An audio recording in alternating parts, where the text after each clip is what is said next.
Like all of you graduating today, I was in college required to take certain courses which exposed me to alternate ways of viewing and thinking about the world. And I took advantage of opportunities to study abroad, once in the Ivory Coast in West Africa, where I lived for a summer with a polygamous Christian family in a shantytown built on a beach outside of the capital of Abidjan.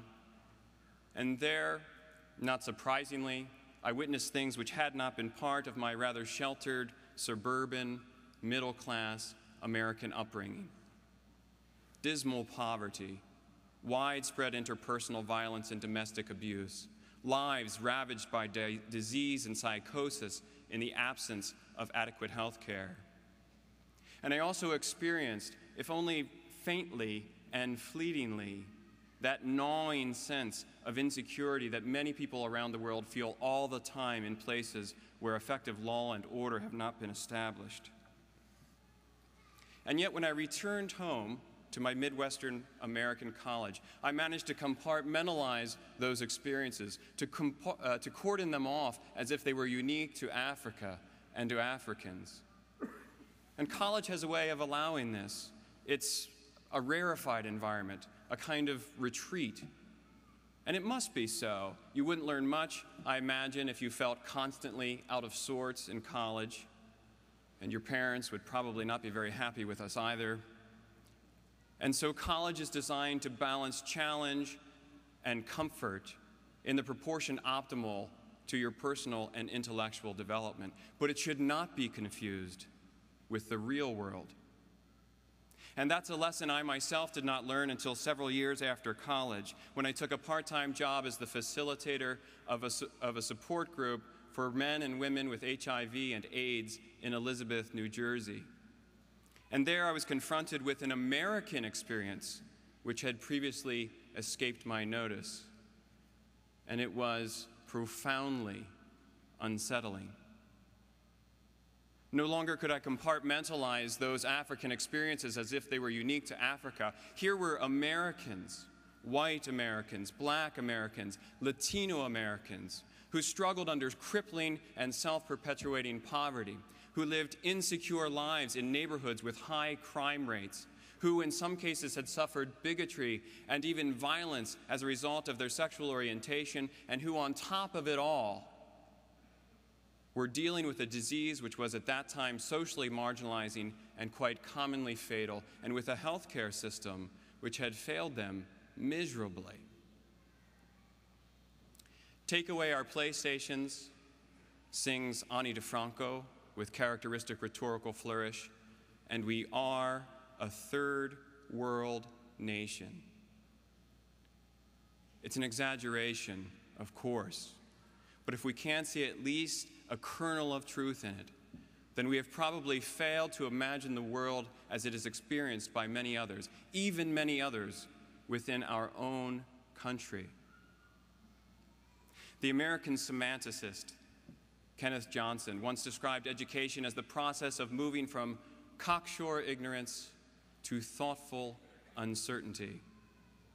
And as you graduate today, I urge you to nurture thoughtful uncertainty by engaging thoughtfully with people who don't think like you do, who don't look like you do, who don't pray like you do, people who don't have the same education that you do, or the same hopes, fears, and anxieties that you do, to choose friends who will help you, even force you, to imagine the world as it might be otherwise. And this then brings me to my final point, which is that the ability to imagine the world as it might be otherwise is not merely about sympathy and empathy, although those are important and significant.